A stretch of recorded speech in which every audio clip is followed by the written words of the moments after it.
Bien, mis amados hermanos, Shalom. Vamos hoy a continuar con el estudio de la Parashá. Quiero recordarles algo. ¿Cuál es el nivel en el cual, a través del Ministerio Puerta de Salvación, se estudia la Parashá? Como ustedes pueden ver, siempre ponemos en cada parashá espíritu y vida. Parashá, espíritu y vida. ¿Qué es lo que transmitimos?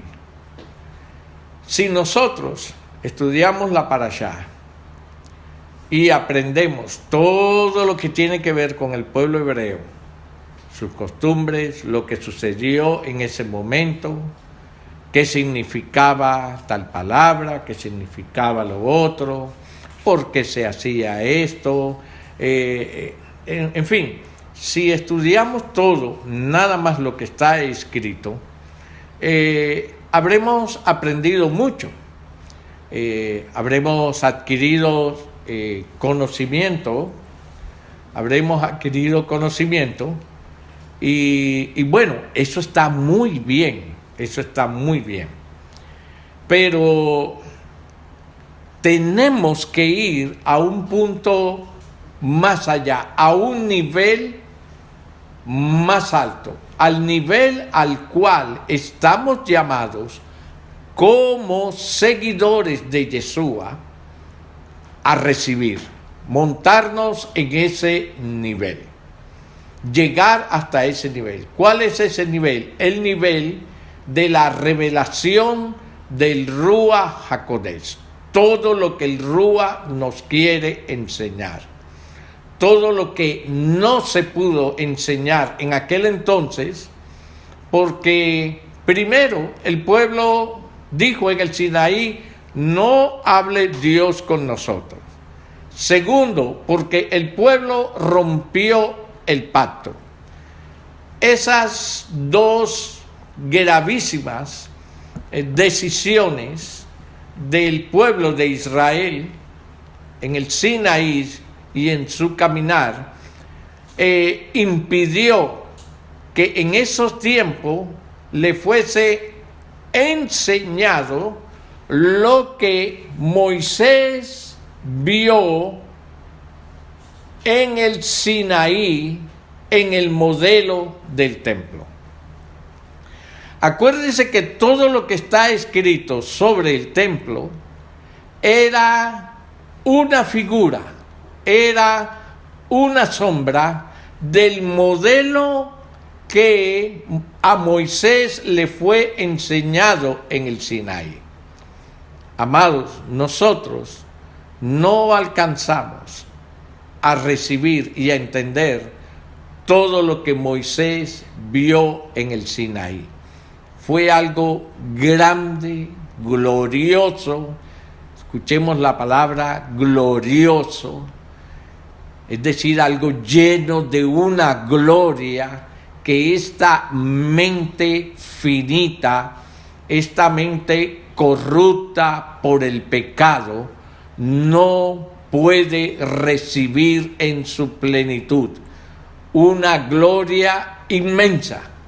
No la podemos imaginar. Moisés en ese momento la vio. Y Moisés va a tratar ahora, guiado por el Ruach, a transmitir con palabras, el apóstol Pablo habla de palabras inefables. Él va a tratar de transmitir con palabras para que un entendimiento caído de una raza caída pueda tener por lo menos una sombra de toda la gloria que él, Moisés, vio allá en el Sinaí. Entonces, vamos a durar todo el recorrido de la Torá y todo lo que más adelante los profetas nos van a decir, lo vamos a mirar a través de una sombra, simplemente como una sombra. cuando Yeshua venga, Él va a corregir todo lo que por verse a través de una sombra, los hombres instituyeron, unos con el mejor corazón, otros con maldad, sobre lo que la Torá nos quiso decir. Yeshua viene a corregirlo. Pero acordémonos que no todo lo enseñó Yeshua, no todo lo aclaró, o mejor dicho, no todo lo reveló Yeshua, no toda la Torá la reveló Yeshua, porque no era en ese momento su principal meta revelarnos, aclararnos toda la Torá.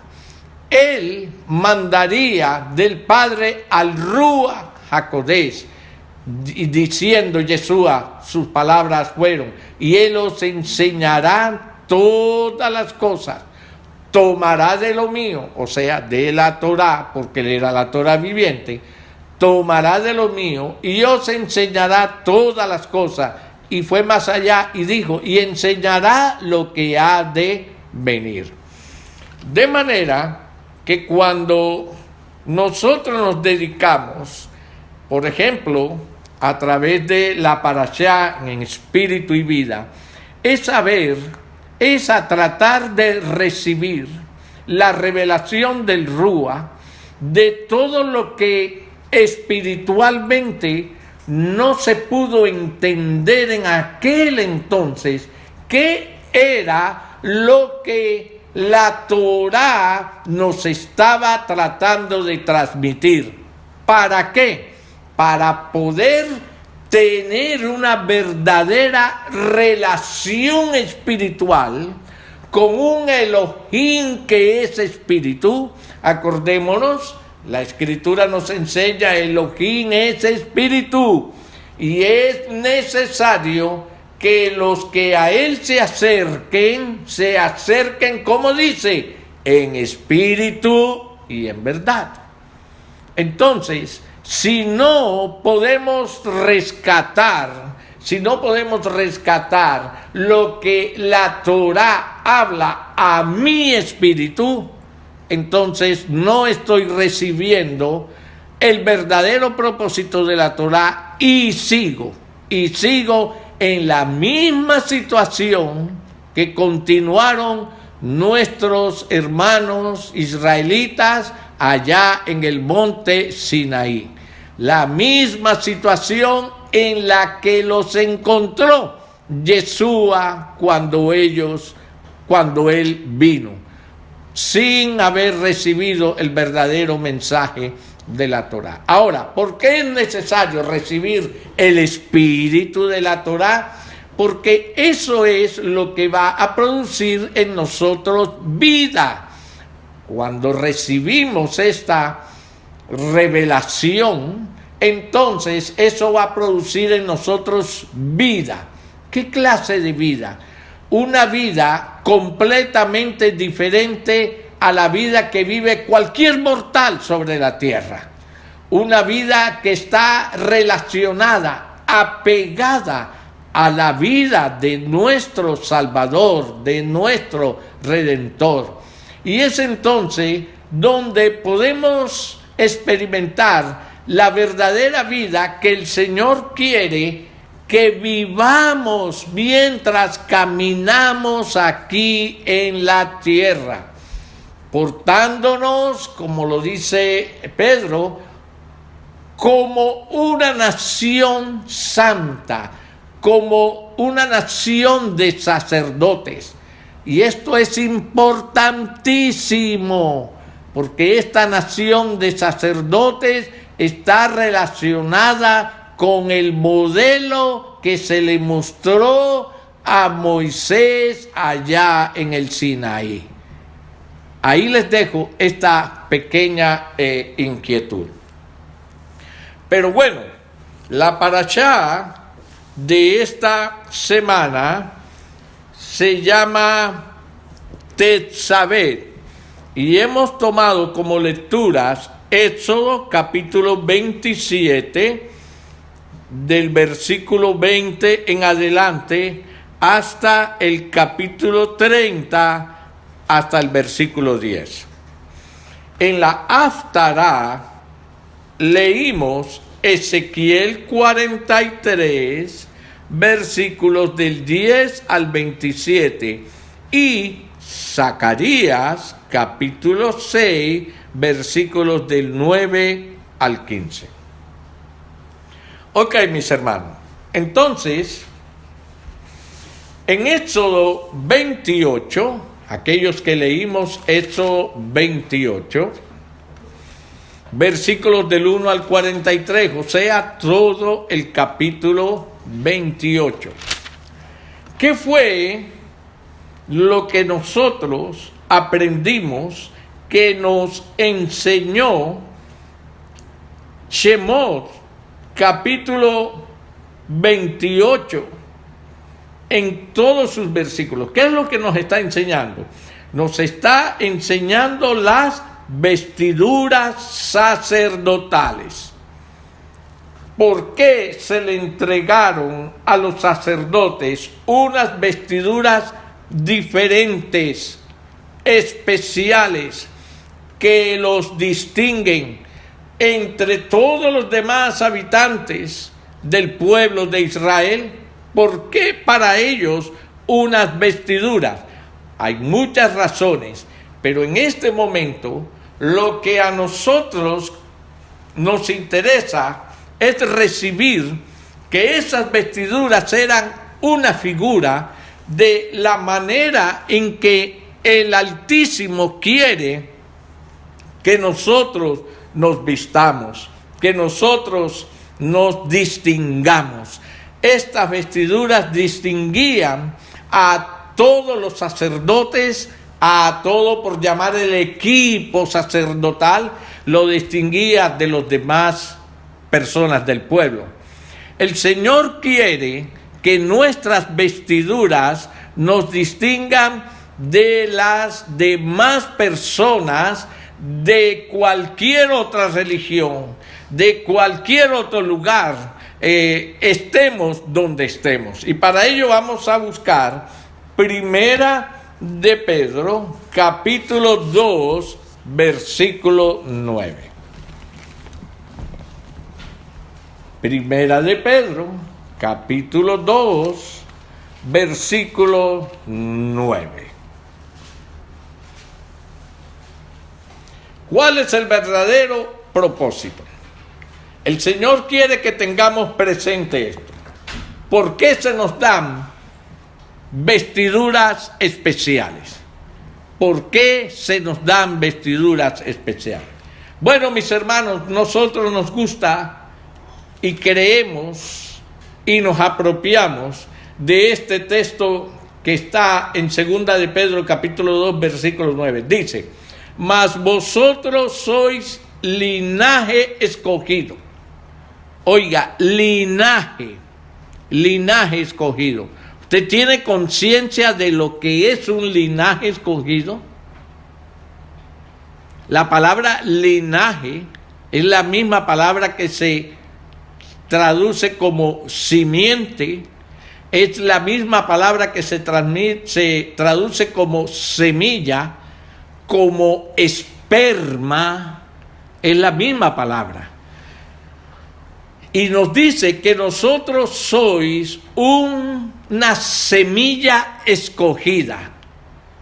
¿Usted puede verse como una semilla escogida?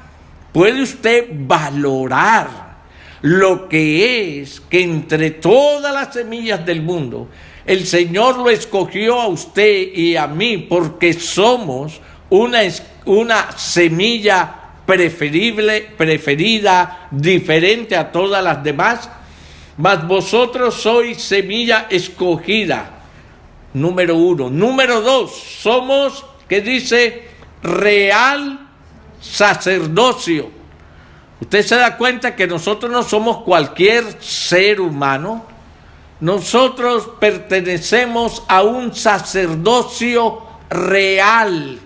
Usted ha oído las expresiones de la realeza de España, de la realeza de Inglaterra, cómo sus costumbres, sus leyes, sus formas de vestir, de comportarse, sus lenguajes, sus actividades, todas son diferentes a las demás actividades de los reinos y naciones del mundo, porque ellos son realeza. Aquí la Escritura nos dice que nosotros somos real sacerdocio. Escúcheme esto. ¿Usted sabía que en las demás religiones del mundo en ese entonces también existían sacerdotes? Baal tenía su sacerdote y todos los dioses paganos tenían su sacerdocio, sus sacerdotes, pero ninguno de esos sacerdotes pertenecían a la realeza. Cuando el Altísimo establece el sacerdocio dentro de su pueblo, lo nombra como un sacerdocio altísimo, de realeza. Y nosotros, dice la Escritura, que somos ese real sacerdocio. Dice que somos una nación santa, apartada, separada, pueblo adquirido por Elohim, para que anunciéis las virtudes de aquel que os llamó de las tinieblas a su luz admirable. Entonces, hermano, ¿usted valora esto? ¿Usted valora haber sido escogido para tal propósito? ¿Usted valora el haber sido escogido de entre todas las semillas del mundo? Haber sido escogido porque el Eterno divisó, siempre tuvo pendiente que usted llevaba dentro de sí esa semilla, ese linaje. ¿Usted sabía eso? Que por eso fue escogido, porque tal vez usted no lo sabía, pero el Eterno, el Altísimo, sí sabía que usted tenía ese linaje dentro de usted. Entonces, por pertenecer a ese linaje, el Señor muestra dentro del sacerdocio levítico unas vestiduras que lo van a diferenciar del pueblo común y corriente. Así como el Señor hace esa división, entre comillas, o no división, esa distinción, es la palabra más correcta, distinción entre su pueblo, así el Señor hace una distinción entre nosotros y las demás naciones del mundo. Y vayamos entonces a Colosenses capítulo 3. Colosenses capítulo 3. Acuérdense que estamos estudiando Levítico, Éxodo. Estamos en el momento donde estamos comparando o tratando de rescatar de las vestiduras de un sacerdocio físico, terrenal y humano en la tierra, como es el sacerdocio levítico. Estamos tratando de rescatar de sus vestiduras para nuestras vestiduras como nación santa, pueblo adquirido por Dios. Levítico, Colosenses capítulo 3. Aleluya. Colosenses capítulo 3. Vamos a leer del versículo 8. Pero ahora dejad también vosotros todas estas cosas. Vamos a repetir ese pedacito nada más.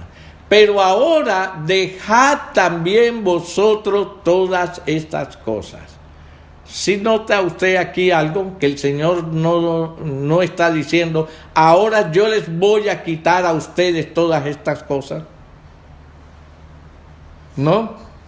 El Señor nos está dejando la tarea a nosotros, a que nosotros renunciemos.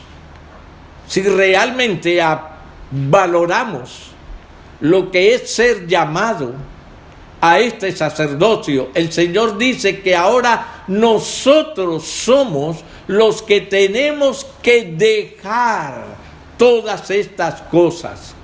Esa es una tarea nuestra.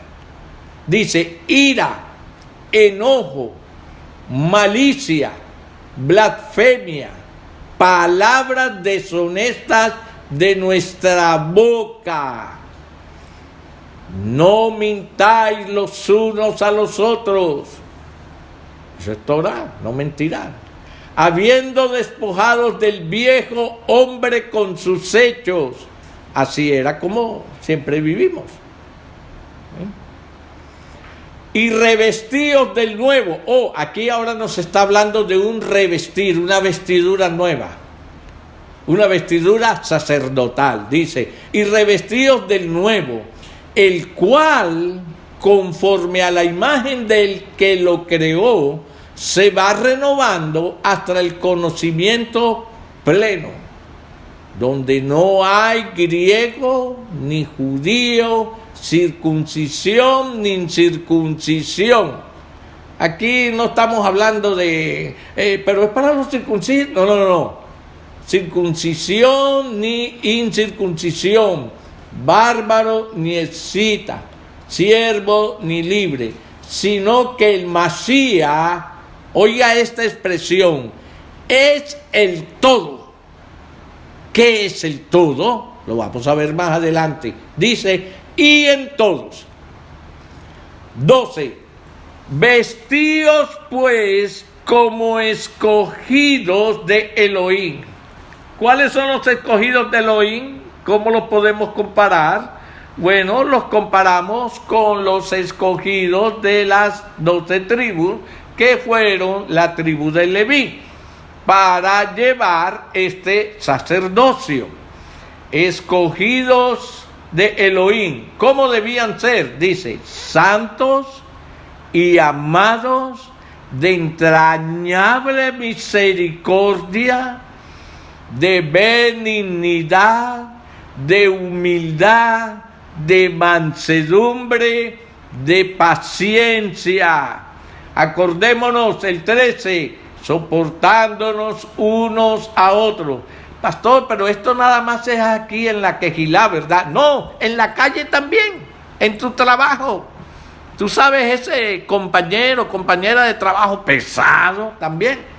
Ese también hay que convivir con ellos en esta manera. Dice: soportando unos a otros y perdonando unos a otros. Lógicamente que la Torah empieza por casa, primeramente con los de la familia de la fe, los de la Quejilá y los de mi propia familia de sangre.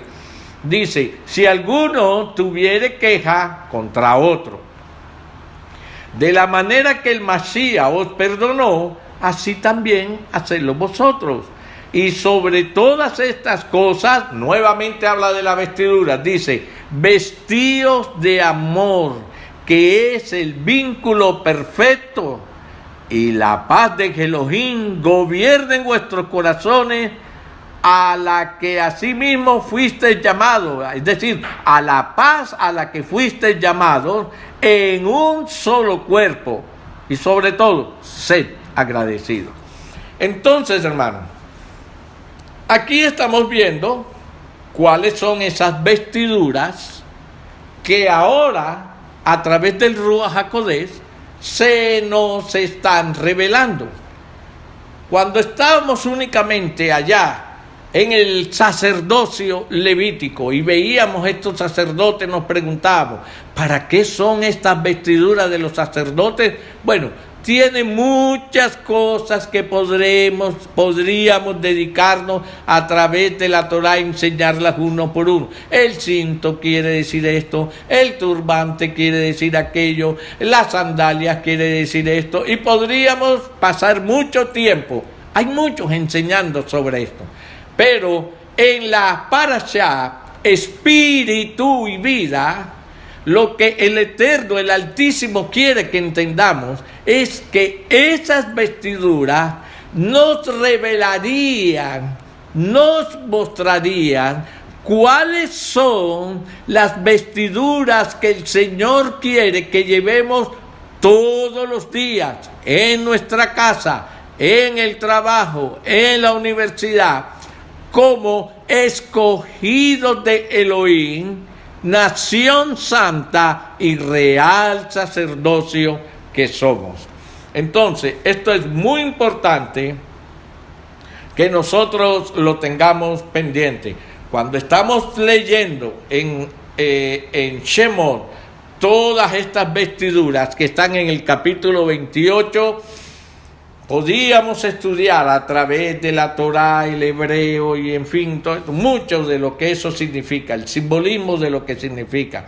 Hoy tenemos que tenerlo bien claro. Eso era un anuncio, una figura, una profecía de lo que el Elohim demandaría de los sacerdotes en este momento, en el que usted y yo estamos enseñando y escuchando. Vestidura santa, para que nos distingamos como un pueblo diferente, apartado, separado para Elohim. Bien, mis hermanos, en la Haftará estuvimos leyendo en Zacarías capítulo 6. Vamos a buscar Zacarías en el capítulo 6. Aleluya.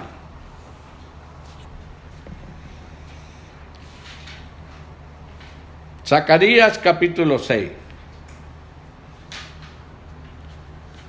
Vamos a leer del versículo 9 al 11. Yo asumo que usted lo ha leído todo en su casa durante cada noche cuando le hemos enviado las diferentes jaliyá. Usted lo ha cogido y las ha leído. Zacarías capítulo 6, versículos del 9 al 11. Vamos a leer con cuidado, con detenimiento. Vino a mí palabras de Adonai, diciendo: toma de los del cautiverio a Eldai, a Tobías y a Jedaías, los cuales volvieron de Babilonia, o sea, volvieron de la cautividad.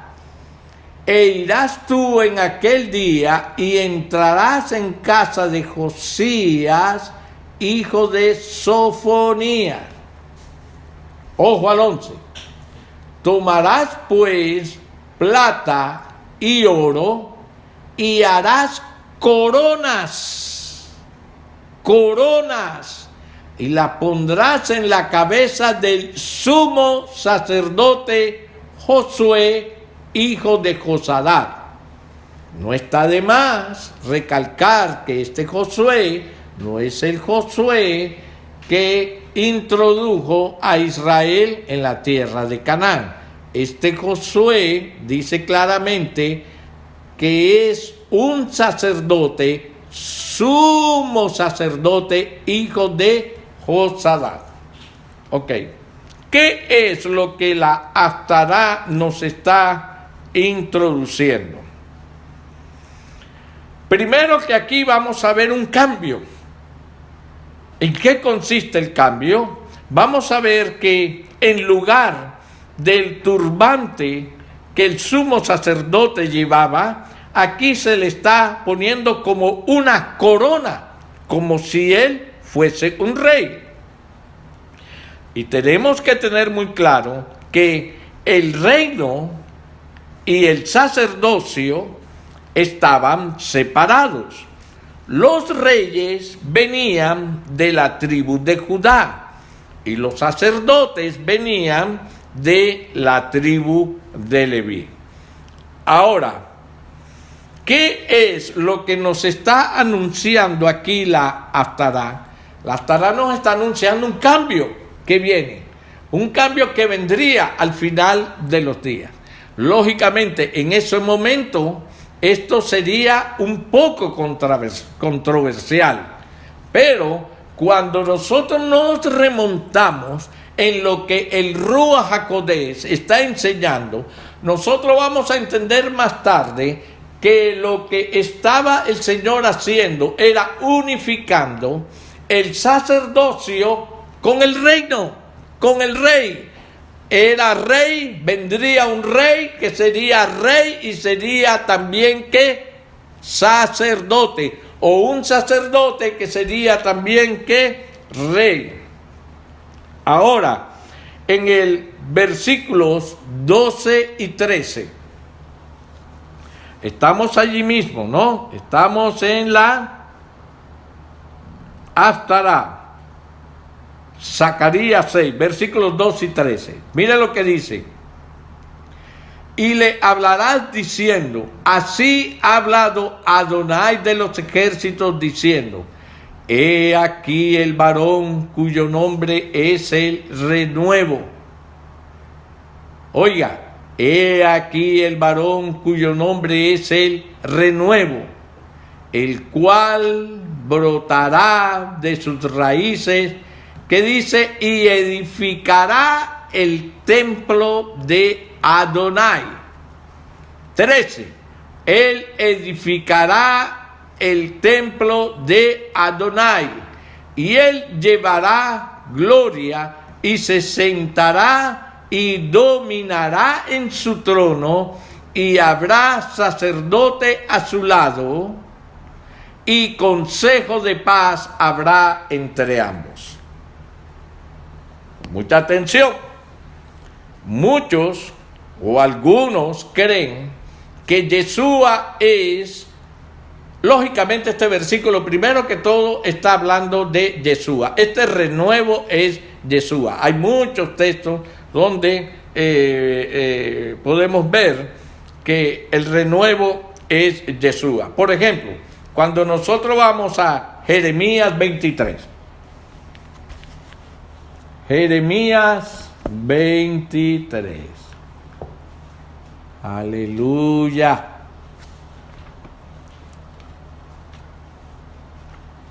Qué hermoso y perfecto es su palabra.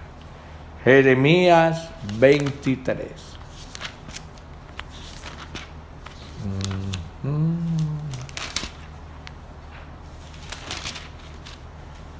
Gracias, Señor.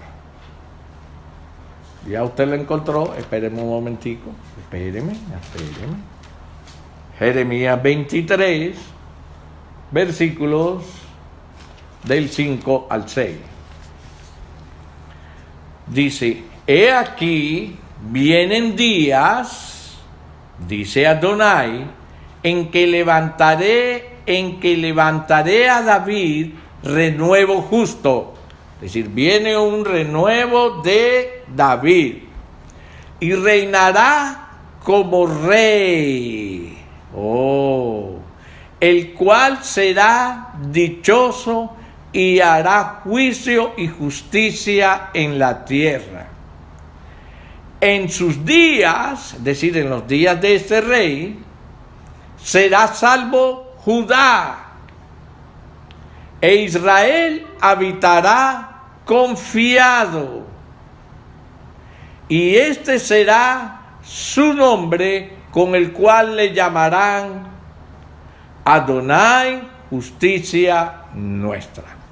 Aquí hay dos cosas muy importantes para observar. Primero, dice que esto va a suceder en un tiempo en que Judá será salvo. Nosotros sabemos que cuando Yeshua ponga los pies en el monte de los olivos, se le revelará a Judá, o sea, a los judíos. Punto número 1. Y segundo, dice, e Israel habitará confiado. Si nosotros somos claros, en este momento, Israel, aunque una parte de Israel ha regresado a su territorio, ellos no viven confiados.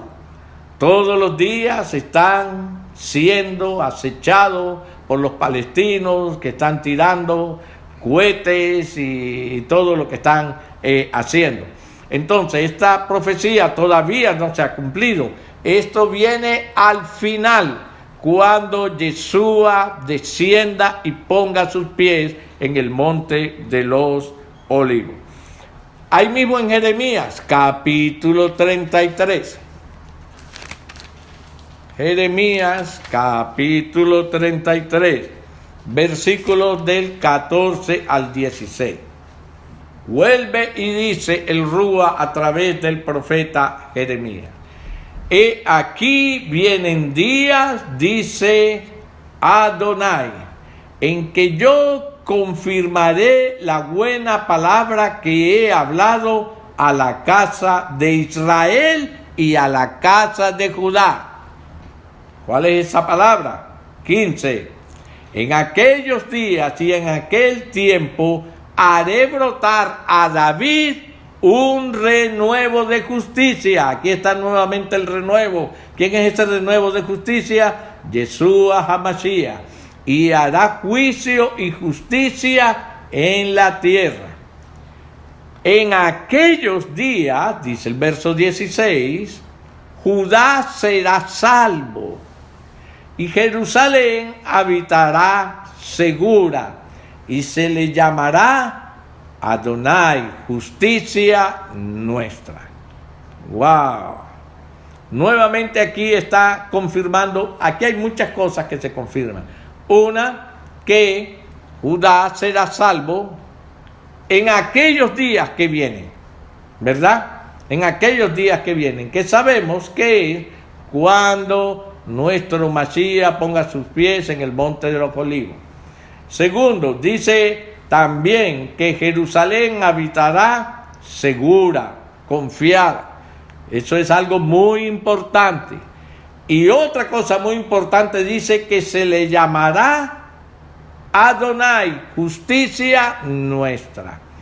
O sea, que si sabemos que el que viene es Yeshua HaMashiach a poner sus pies en el monte de los olivos, y la escritura dice que se le llamará Adonai, entonces tenemos claro que ese Adonai es ¿quién? Nuestro Mashiach, Yeshua. Importantísimo esto, glorioso esto que nos dice la escritura. Ahora, hermanos, nosotros tenemos muy claro que el templo físico estará construido cuando el Señor venga. Pero aquí Zacarías dice que este renuevo va a construir un templo. Entonces, ¿a cuál templo se está refiriendo aquí el profeta Zacarías? Vamos a ver por qué decimos que habrá un templo ya construido físicamente cuando Yeshua venga. Por lo tanto, si Yeshua va a construir un templo, no puede estar hablando de este templo físico porque este ya estará construido. Para mirar esto, vamos a ir a Segunda de Tesalonicenses, capítulo 2. Segunda de Tesalonicenses, capítulo 2.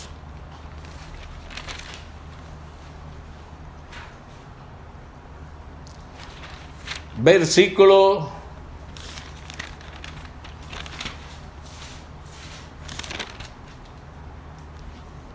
Vamos a leer del versículo 1. Segunda de Tesalonicenses, capítulo 2. Versículo 1. Dice: con respecto a la venida de nuestro Adón Yeshua HaMashiach y nuestra reunión con Él, os rogamos, hermanos, que no os dejéis mover fácilmente de vuestro modo de pensar. O sea, que ya esto era algo que estaba bien claro en la mente de todos estos hermanos. Ni os conturbéis, ni por espíritu, ni por palabra, ni por carta, como si fuera nuestra, en el sentido de que el día del Señor ya está cerca. Oh, esto cae maravilloso tener esto muy pendiente, porque ahí andan hablando muchos de muchos lugares del mundo, ya viene, ya está el Señor aquí en cualquier momento. Sí, su venida está muy cerca, pero faltan unas pequeñas cositas todavía que se cumplan. Y de esto quiero que usted se grabe esto bien hoy, para que no se deje mover, para que nadie lo engañe. Versículo 3 dice: nadie os engañe en ninguna manera, porque no vendrá, está hablando de Yeshua, dice, porque no vendrá sin que antes venga la apostasía. Hay una verdad que tiene que haber sido arrancada. Ya esa verdad empezó a ser arrancada en estos tiempos. Pero cuando Yeshua venga, esa verdad ha sido ya arrancada y está hablando de entre su pueblo. Está hablando dentro de su pueblo. Algún día vamos a hablar de la apostasía. Dice: y se manifieste el hombre de pecado, el hijo de perdición.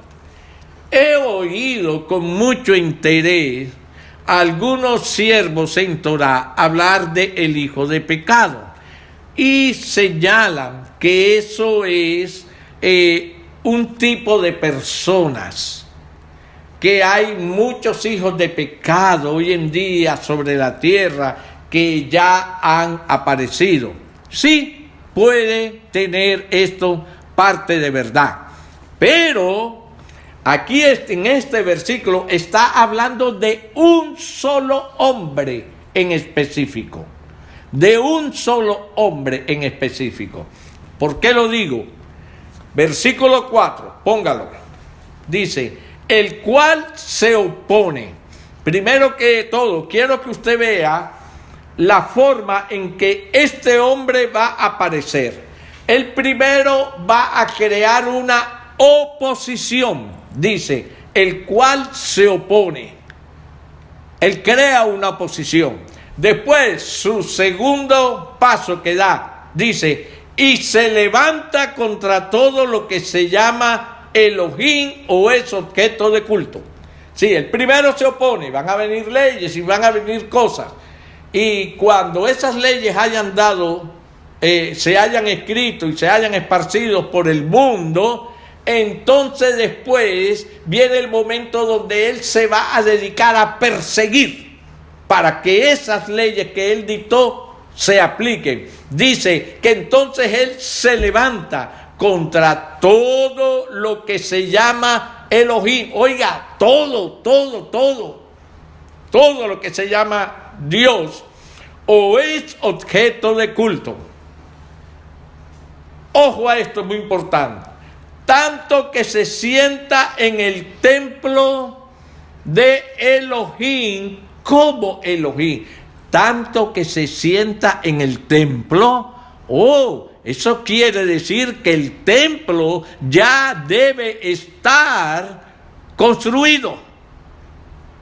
Pero Zacarías nos dice que el renuevo, Yeshua HaMashiach, sería el que construiría el templo. Aparentemente aquí hay una contradicción. Si Yeshua es el que construiría el templo, Hay dos preguntas. ¿Cuál templo es el que construiría Yeshua HaMashiach? Segundo, ¿cuál templo es el que está ya construido para que el hombre de pecado se siente en el templo como si fuera Elohim? Ok, perfecto. El templo que está construido ya para ese momento, para el hombre de pecado, para que se siente el hombre de pecado y lo adoren como si fuera Dios, porque lo van a adorar. Ese templo es el templo físico. Ese templo en el cual están esperando nuestros hermanos de Judá. Ese templo con el que también sueñan muchos de los que están regresando a las raíces hebreas. Y sueñan con el templo, y van a Jerusalén, y tocan las paredes que quedaron de la destrucción del templo.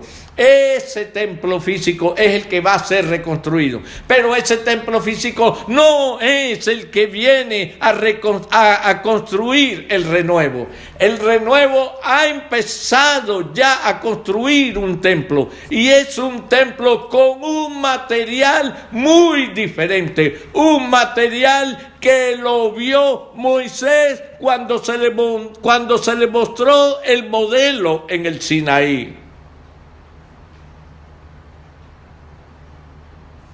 Y nosotros nos preguntamos, pastor, ¿y cuál es ese modelo? ¿Cuál es ese templo? ¿Cuáles son los materiales de ese templo? Vamos a mirar Primera de Pedro, nuevamente, capítulo 2, con mucho detenimiento. Primera de Pedro, capítulo 2. Aleluya. Versículo. Vamos a leer del versículo 4 al 6. Mire aquí lo que este siervo, este mensajero, Pedro, pudo recibir por el Espíritu. Él recibió algo que le fue revelado. No lo había visto en la Torá. En la Torá había visto la sombra, pero ahora le había sido revelado, es decir, el acabado, el contenido final. En el versículo 4 él dice, acercaos a él. ¿Quién es ese él? Yeshua. Dice, piedra viva. Él pudo ver que Yeshua era la piedra viva, y alrededor de la piedra viva se empezó a construir algo maravilloso y algo glorioso. Pero él pudo ver que como la piedra viva no era una piedra física, también vio que las piedras que se estaban poniendo alrededor de esa piedra viva tampoco eran piedras físicas. Y él dice, acercaos a la piedra viva, desechada ciertamente por los hombres, mas para Elohim escogida y preciosa. ¿Cuál fue la piedra viva que se desechó? A Yeshua HaMashiach. Dice, vosotros también, ahora te está hablando a ti, me está hablando a mí. Vosotros también, como piedras vivas, usted está observando aquí que es el mismo material que tiene la piedra viva, que tiene él, la piedra que desecharon los edificadores, es el mismo material que tienes tú y que tengo yo, y que formamos parte de esa construcción. Dice, vosotros también, como piedras vivas, sed edificados como casa en Jerusalén. Dice así. Dice así. ¿Verdad que no? ¿Verdad? Esta es una casa espiritual. Oh, ¿qué fue lo que vio Moshe en el Sinaí? Una casa espiritual. Él lo que hizo por orden, guía e instrucción del Señor fue tratar de buscar elementos físicos para dar una idea, un molde de lo que él había visto. Él vio fue una casa espiritual. Dice, como casa espiritual, y mire, habla de dos cosas. Habla de la casa espiritual y habla del sacerdocio santo. Ahora, para ofrecer sacrificios de corderos, no dice de corderos, ¿verdad? Dice sacrificios espirituales aceptables a Elohim, ¿por medio de quién? De Yeshua HaMashiach, por lo cual también contiene la Escritura: he aquí pongo en Sión la principal piedra del ángulo, escogida y preciosa, y el que creyere en él no será avergonzado. ¿Quién es esa piedra preciosa, escogida? ¿Quién es? Yeshua HaMashiach. Ahora, hermanos, sigue diciendo más adelante: para vosotros, pues, los que creéis, Él es precioso, pero para los que no creen, la piedra que los edificadores desecharon ha venido a ser la cabeza del ángulo. ¿Usted sabe que eso todavía está sucediendo? Hay mucha gente que todavía está rechazando esa piedra. ¿Sabe por qué? Porque es que están pendientes de la piedra física. Y lo que la Escritura nos está revelando aquí es una piedra espiritual, una piedra viva. Y las piedras que se están poniendo alrededor de esa piedra viva son piedras espirituales. Esa es la construcción. Ese es el templo que nuestro Mashiach, cuando venga, Él va a edificar. Él va a terminar esa construcción. Y en esa construcción es donde Él, como sumo sacerdote, como lo vamos a ver, Él va a ministrar. Pero Él no va a ministrar corderos, porque Él es el cordero. Él va a ministrar, son sacrificios espirituales. Nos va a enseñar a nosotros a que nosotros sacrifiquemos realmente, valga la redundancia, valga, sacrificios espirituales. Eso para muchos ahora mismo es burla, sacrificios espirituales. Oh, no, eso suena como te suene, pero lo vas a entender en el momento en que Él viene. Ok. Entonces, vamos a mirar ahora Colosenses 1:18.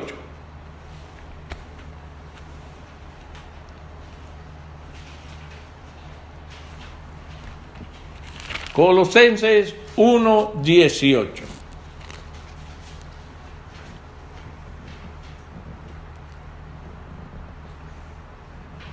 Estoy hablando con hermanos que creemos, que hemos entendido de que la palabra iglesia viene del griego eclesía, que viene de un hebreo que quiere decir congregación, asamblea. Entonces, cuando leemos Colosenses 1:18, vamos a leerlo con ese entendimiento. No piense en la iglesia esa que le queda en la esquina donde iba su bisabuelita allá. No piense en esa. O en la iglesia donde yo me crié, donde mi papá fue pastor. Y no hablo de ese edificio. No. Estoy hablando de piedras vivas. Estoy hablando de una asamblea. Y una asamblea no se construye con piedras de concreto ni ladrillos. Una asamblea se construye con personas. La forman personas. La forman creyentes. ¿Ok? Dice, y Él es la cabeza del cuerpo, que es la asamblea. el que es el principio, el primogénito de entre los muertos, para que todo tenga la preeminencia. Entonces, aquí vamos a ver que Él es la cabeza, la piedra angular. Él es la cabeza de la piedra angular. ¿La piedra angular de qué? De la asamblea, la eclesía, la congregación, la iglesia, mi hermano, para que me entiendas. ¿Ok? Él es la cabeza y nosotros somos esa piedra viva. Vamos ahora a Efesios capítulo 1.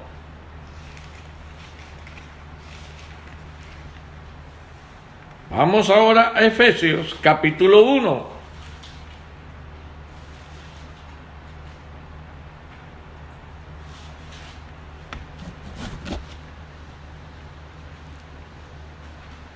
Ya lo tenemos, ok, versículo 22.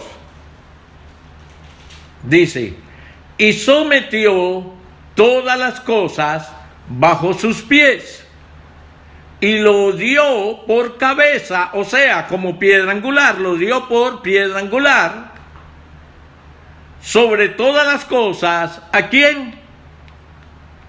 A la eclesía, a la asamblea, a la congregación. El mismo material. El mismo material. Yo sé que esto te está poniendo a pensar. Y me gusta. Y el Rúa quiere que pienses. El mismo material de la cabeza. El mismo material del resto de la asamblea. Sí, hermanos. ¿Por qué? Porque estamos hablando aquí de una dimensión diferente. Estamos hablando de un nivel diferente. Porque todo lo que está aquí en la tierra, todo esto va a desaparecer. Todo. Pero esa eclesía, esa asamblea gloriosa que se le mostró a Moshe como modelo en el Sinaí, esa no va a morir. Esa permanecerá para siempre. ¿Por qué? Porque esa asamblea o esa iglesia o esa congregación tiene alguien que ministre, y ese quien ministra es un sumo sacerdote que vamos a ver. El sumo sacerdote según el orden de Melquisedec, escúchame lo que te voy a decir, y ese sumo sacerdote permanece para siempre. ¿Por qué permanece el sumo sacerdocio según el orden de Melquisedec? ¿Por qué permanece para siempre? Porque su eclesía, su congregación, su asamblea también permanece para siempre. Aleluya. Entonces, hermanos,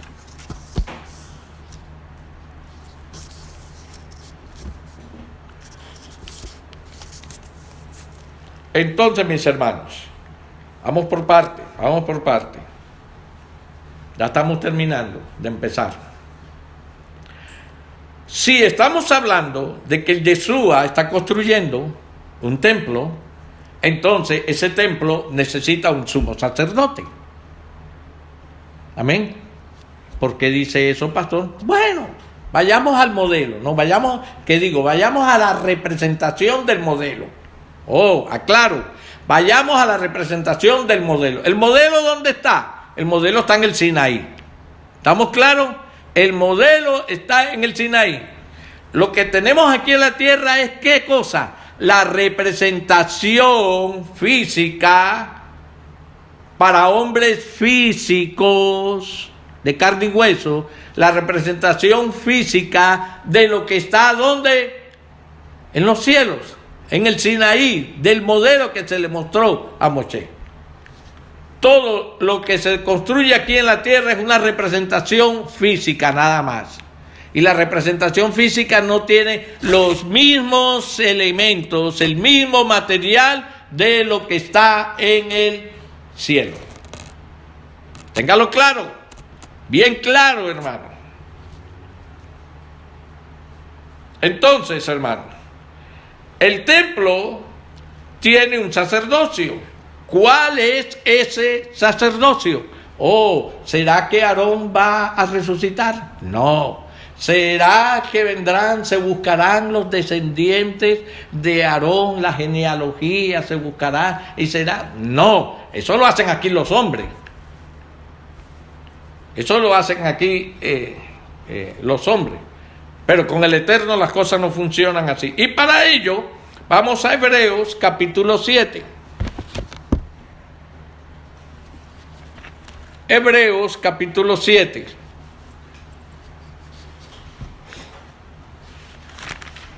Hebreos capítulo 7.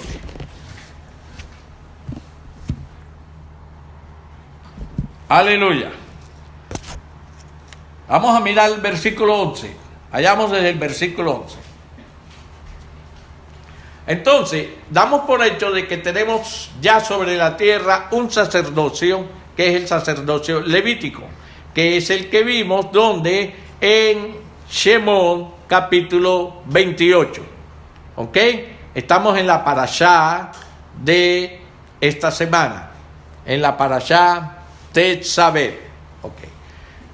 Hebreos capítulo 7, versículo 11, dice: si pues la perfección fuera por el sacerdocio levítico, porque bajo él recibió el pueblo la Torá, ¿qué necesidad habría aún de que se levantare otro sacerdote según el orden de Melquisedec?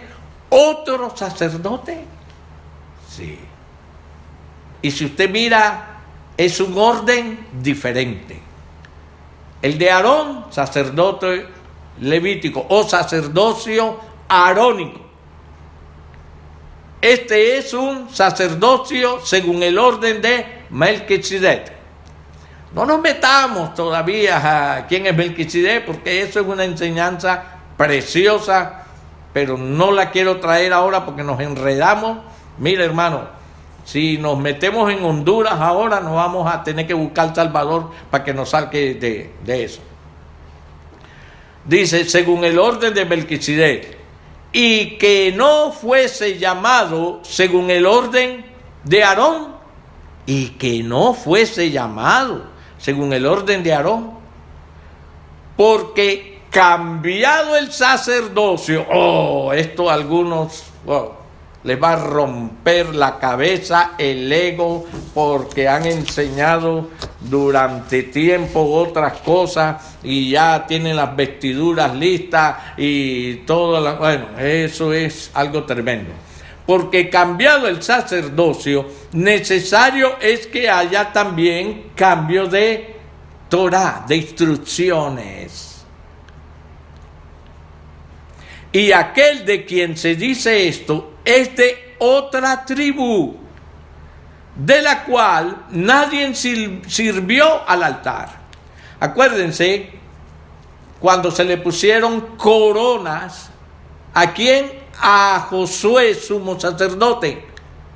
Eso no se acostumbraba o no era lo establecido en la Torá. Lo que se le ponía era como yo ahorita dije la palabra un turbante, como especie de un turbante, a Aarón. Entonces, aquí a Josué se le puso una corona. ¿Por qué se le puso una corona? La corona es para los reyes. Ok, téngalo presente. Dice, y aquel de quien se dice esto es de otra tribu, de la cual nadie sirvió al altar, porque manifiesto es que nuestro Adón vino de la tribu de Judá. Él no puede ser sacerdote, porque el sacerdocio es de la tribu de Leví. Imposible, no, él no puede ser. Sí, él no tiene interés de ser un sacerdote de el orden de Aarón. El Señor no tiene eso. ¿Ok? Porque Él sabe las limitaciones de ese sacerdocio. Y Él sabe que el nivel de la quejilá, de la asamblea, en la cual él va a ministrar como sumo sacerdote, ni Aarón entiende ese nivel. Entonces, él no está interesado en ser un sacerdote descendiente de Aarón, de la tribu de Leví. Ojo, porque manifiesto es que nuestro Adón vino de la tribu de Judá, de la cual nada habló Moshe tocante al sacerdocio, de un sacerdocio nuevo. Y esto es aún más manifiesto si a semejanza de Melquisedec se levanta un sacerdote distinto, no constituido conforme al mandamiento de la Torá acerca de la descendencia, sino según el poder, oiga, de una vida incorruptible. Una vida incorruptible, un sacerdocio incorruptible para una quejilá, asamblea incorruptible. ¿Y por qué usted mete la asamblea allí, pastor? Sencillo, porque es que este sacerdote es la cabeza de un cuerpo. ¿Y cuál es ese cuerpo? La quejilá, mi hermano, la asamblea. Tú y yo, piedras vivas.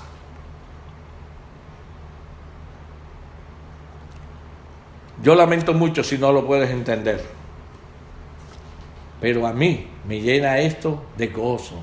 Versículo 17 dice, pues se da testimonio de él, tú eres sacerdote para siempre, según el orden de Melquisedec. ¿Aarón fue sacerdote para siempre?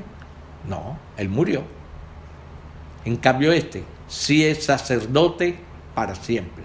Y si es sacerdote para siempre, es para una asamblea que estará siempre, es decir, que no verá corrupción. Aleluya. Vamos a ver qué más nos tiene por aquí esta preciosa palabra. Hebreos 4. Hebreos capítulo 4.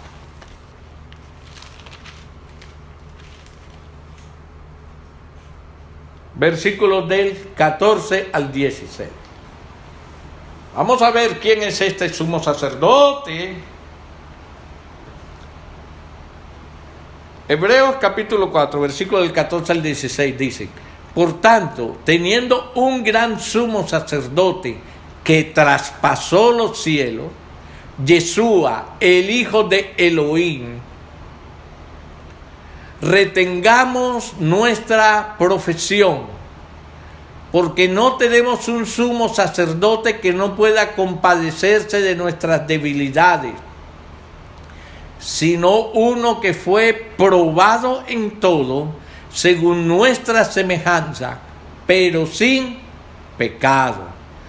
Acerquémonos, pues, confiadamente al trono de la gracia, para alcanzar misericordia y hallar gracia para el oportuno socorro.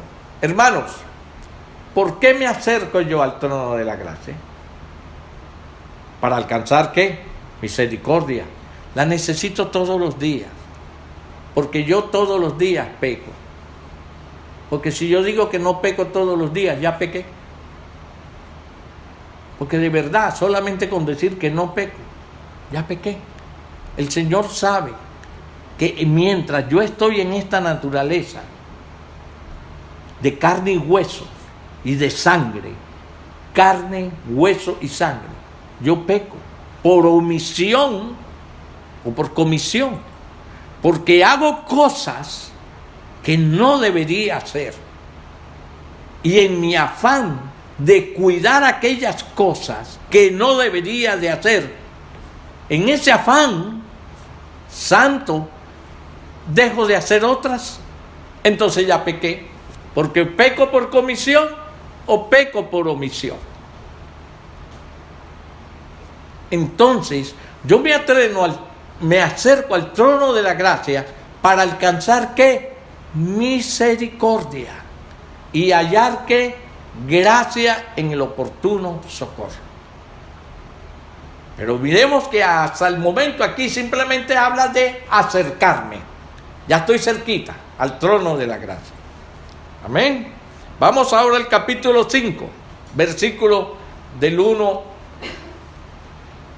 al 6. Vamos hasta ahí. Dice: porque todo sumo sacerdote, tomado de entre los hombres, es constituido a favor de los hombres en lo que a Dios se refiere, para que presente ofrendas y sacrificio por los pecados,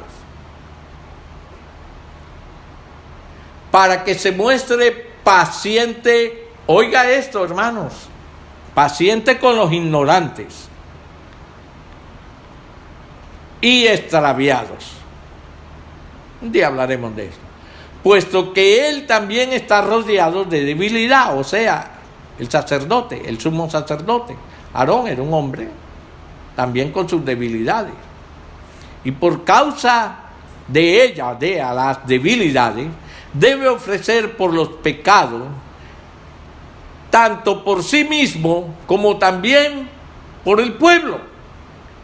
El sacerdote tiene que ofrecer constantemente, todos los días, cuando él va a entrar a ofrecer sacrificio, por el primero que él tiene que ofrecer sacrificio es por él, y presentar ofrenda por él.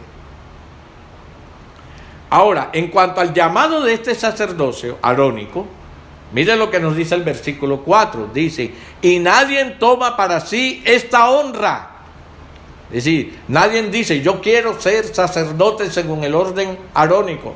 Nadie puede decirlo. Mijo, esto es por genealogía. ¿Ok? Sino el que es llamado por Dios, como lo fue ¿quién? Aarón. Aarón no fue que se postuló. A ver, postúlense todos los que quieran y yo voy a elegir a uno. No, no. Eso fue elegido por el Eterno, por el Altísimo. Así tampoco el Masías se glorificó a sí mismo, haciéndose sumo sacerdote, sino que él le dijo: tú eres mi hijo, yo te he engendrado hoy. Estaré seguro si es mi hijo, si yo fui el que lo engendré. Como también dice en otro lugar: tú eres sacerdote para siempre, según el orden de Melquisedec. Es decir, así como eres mi hijo, y yo te digo hoy que tú eres mi hijo, así te digo hoy que tú también eres sacerdote según el orden de Melquisedec. Es decir, hay tanta evidencia de que tú eres mi hijo como que tú eres sacerdote. ¿Por qué? Porque yo te engendré. Es decir, abra sus ojos. Él engendró al Hijo, él engendró al sumo sacerdote.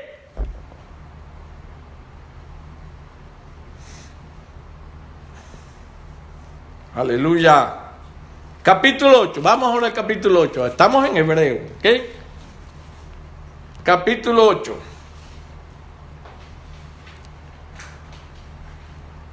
Bueno, el capítulo 8, usted lo va a leer todo.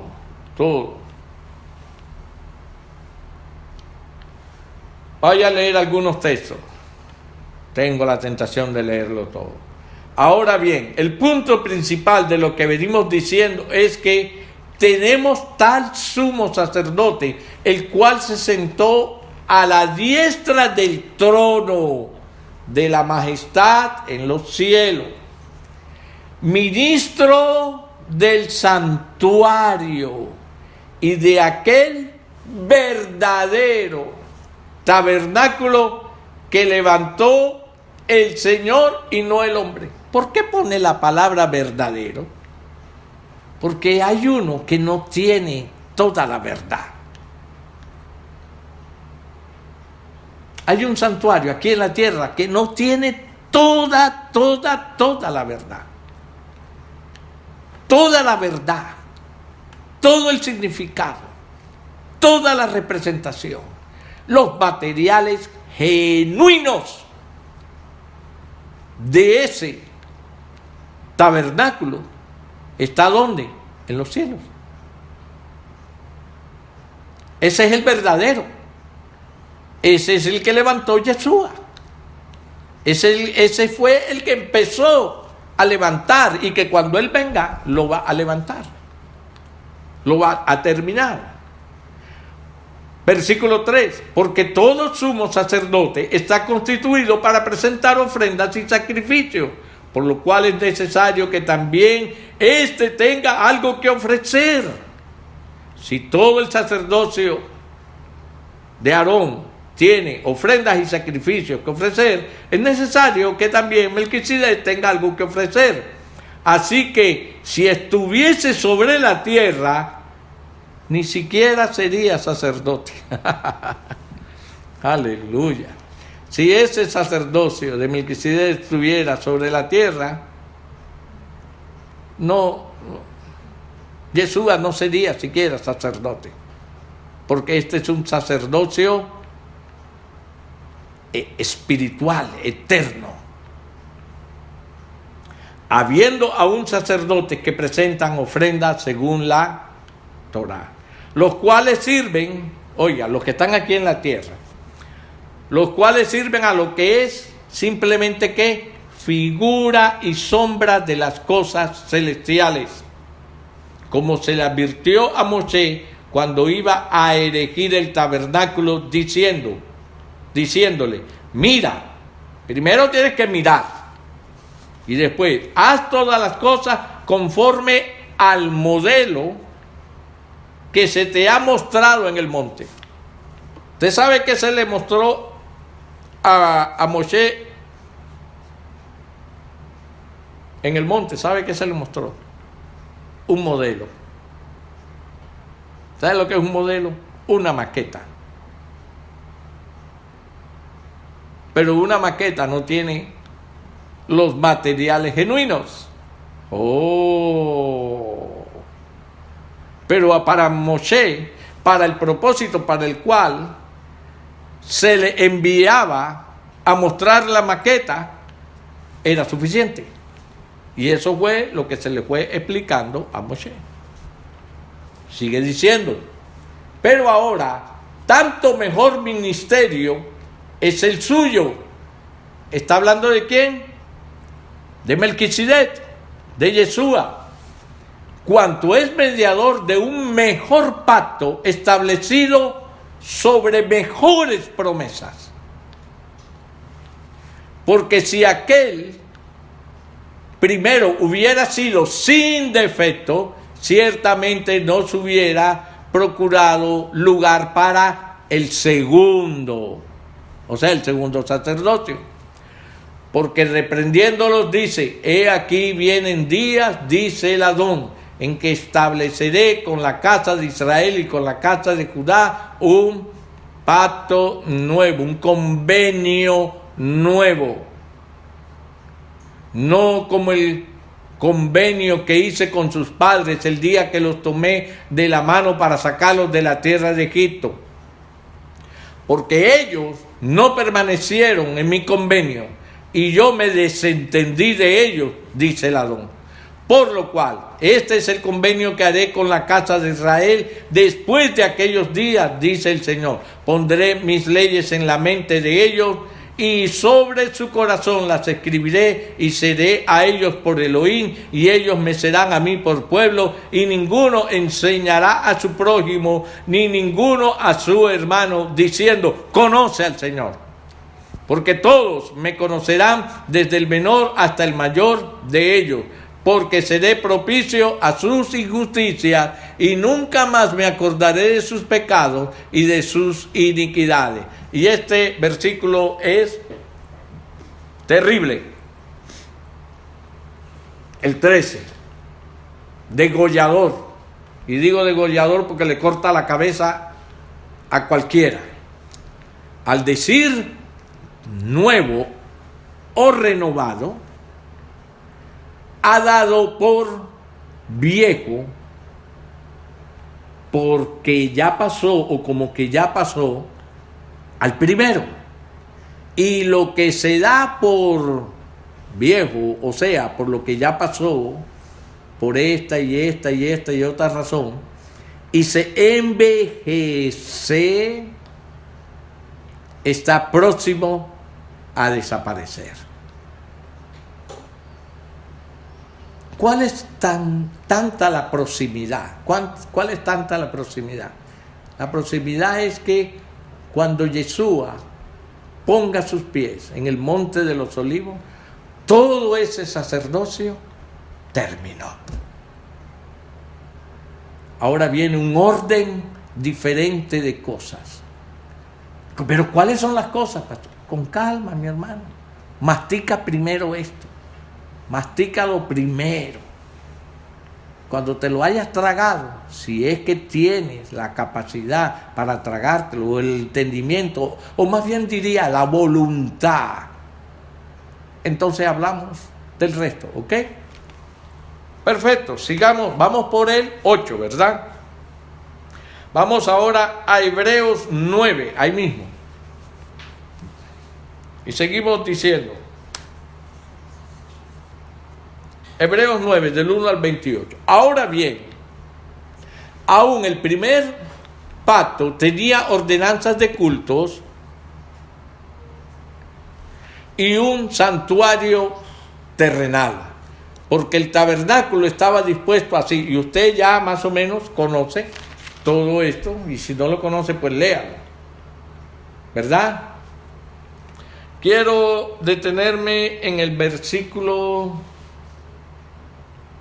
9, lo cual es símbolo para el tiempo presente, según el cual se presentan ofrendas y sacrificios que no pueden hacer perfecto en cuanto a la conciencia al que practica ese culto, o sea, al arónico, ya que consiste solo de comidas y bebidas de diversas abluciones, palomas, corderos, en fin, y ordenanzas, tórtolas, y ordenanzas acerca de la carne, impuestas hasta el tiempo de reformar las cosas. Hasta ese momento van a estar puestas. Ahora, pero estando ya presente Mashiach, sumo sacerdote de los bienes venideros, por el más amplio y más perfecto tabernáculo, oiga, no hecho de manos, es decir, no de esta creación. ¿Se da cuenta? Este es el Mishkan.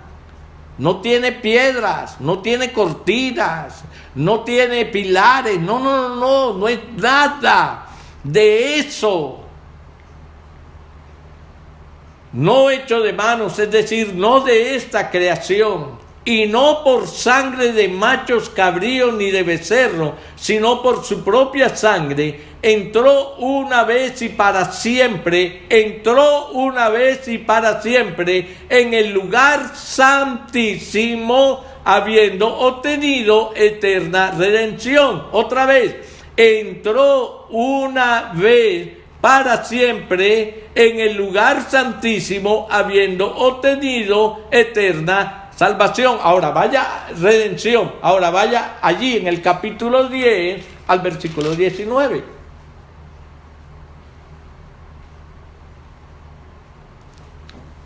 (10:19) Así que, hermanos, teniendo libertad para entrar en el lugar santísimo por la sangre de Yeshua HaMashiach, por el camino nuevo y vivo que Él nos abrió a través del velo, esto es, de su carne, y teniendo un gran sacerdote sobre la casa de Elohim, lógicamente está hablando de la casa espiritual, acerquémonos con corazón sincero, en plena certidumbre de fe, purificados los corazones de mala conciencia y lavados los cuerpos con agua pura. Esto lavado de los cuerpos con agua pura es mucho más de lo que nosotros hacemos aquí lavándonos las manos cada vez que vamos a empezar el ritual de Shabbat. Es algo mucho más profundo. Pero el lavado del ritual, el lavado de manos, nos estaba anunciando esto que vendría. Sí, también tiene muchas connotaciones de lo que se hacía en el templo para entrar, cómo se lavaban y todo. Sí, pero más exactamente, ¿cuál era el propósito que perseguía? Anunciar el lavado de conciencia. Quítese de vosotros toda ira, contienda, maledicencia, mentira y lavados. Amados hermanos, vamos rapidito a un lugar en donde quiero pasar, lo voy a tocar rápido, la próxima vez lo tocaré con más detalle. El altar del incienso está en Éxodo 30.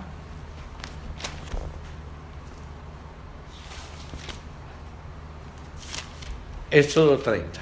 Que no quiero terminar sin tocar esto. Éxodo capítulo 30. Vamos a leer del versículo 1 al 10. Dice: harás asimismo un altar para quemar el incienso. De madera de acacia lo harás. Su longitud será de 1 codo y su anchura de 1 codo. Será cuadrado y su altura de 2 codos. Y sus cuernos serán parte del mismo. Y lo cubrirás de oro puro, su cubierta, sus paredes en derredor y sus cuernos. Y le harás en derredor una cornisa de oro. Le harás también 2 anillos de oro debajo de su cornisa, a sus 2 esquinas, a ambos lados suyos, para meter las varas con que será llevado. No nos pongamos ahorita para qué eran las varas y por qué se tenían que meter las varas y nunca se quitaban las varas. En otro momento, eso hay muchos maestros enseñando eso. Harás las varas de madera de acacia y las cubrirás de oro. Y lo pondrás delante del velo que está junto al arca del testimonio, delante del propiciatorio que está sobre el testimonio, donde me encontraré contigo. Y Aarón quemará incienso aromático sobre él, el sumo sacerdote. ¿Ok? El sumo sacerdote quemando incienso aromático sobre él. Cada mañana cuando aliste las lámparas lo quemará. Y cuando Aarón encienda las lámparas al anochecer, quemará el incienso. Rito perpetuo delante de Adonai por vuestras generaciones.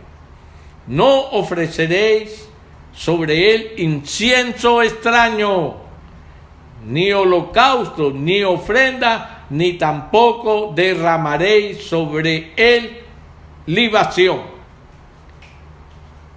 Vamos a dejar hasta ahí. Ok. ¿Qué quiere decir este lugar de incienso? ¿Qué quiere decir el incienso? ¿Por qué está ligado el quemar incienso con una actividad delegada únicamente aquí al sumo sacerdote?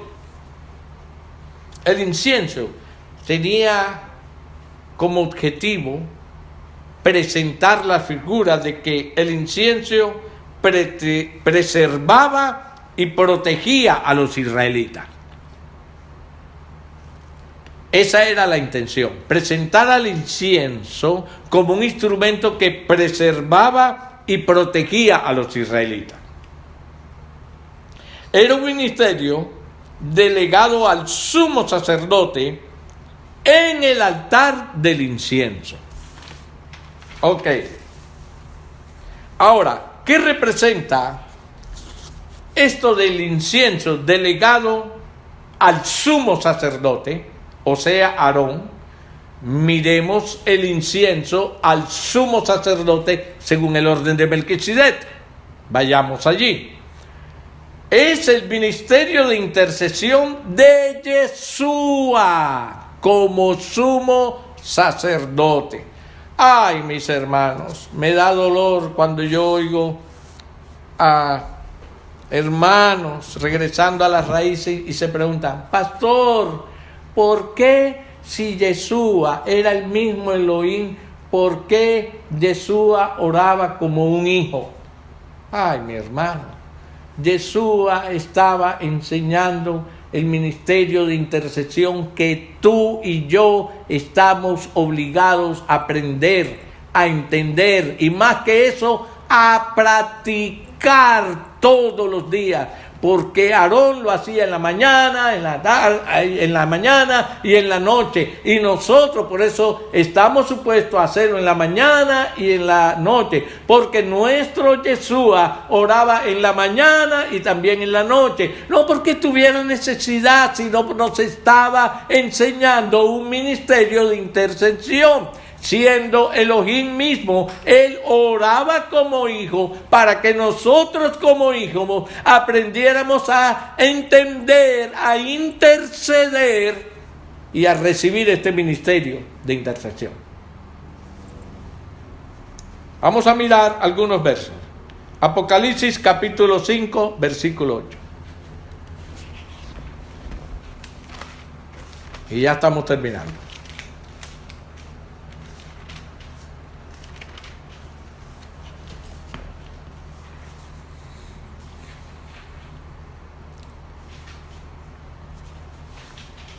Apocalipsis 5, versículo 8.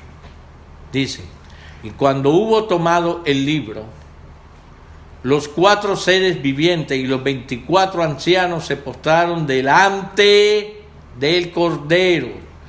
Todos tenían arpas y copas llenas, y copas de oro llenas de incienso, que son ¿qué?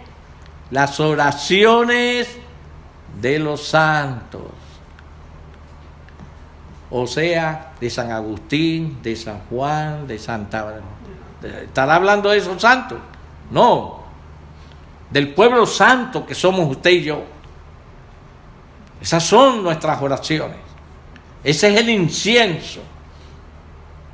Un incienso que se movía constantemente, porque tú y yo tenemos que aprender a movernos en el ministerio de la intercesión. Y el ministerio de la intercesión no es decir, con Dios me acuesto, con Dios me levanto, la Virgen María me cubre. No, eso no es. Interceder no es, Ave María Purísima, cuida a mi hijo, Señor, que va. No.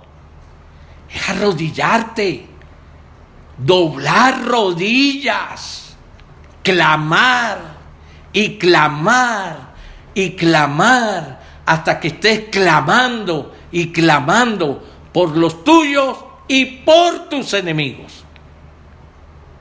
Que nos los enseñó ¿quién? El sumo sacerdote, cabeza de este ministerio de intercesión. Capítulo 8 de Apocalipsis.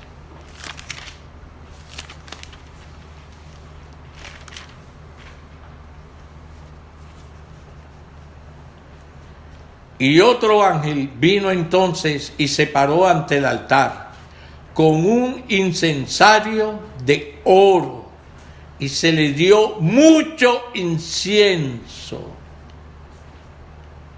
para añadirlo a las oraciones de todos los santos.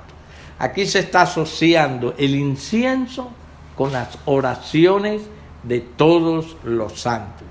Sobre el altar de oro que estaba delante del trono, y de la mano del ángel subió a la presencia de Elohim el humo del incienso, que dice, con las oraciones de los santos. Hermanos, ese es el santuario, ese es el lugar de el incienso en el altar. ¿Qué nos estaba mostrando allí el tabernáculo? ¿Qué nos estaba mostrando allí? Hermano, el ministerio de intercesión de Yeshua. Ahora puedes entender un poquito más por qué si Yeshua era Elohim, oraba como hijo. Porque nos está enseñando a todos los hijos a interceder.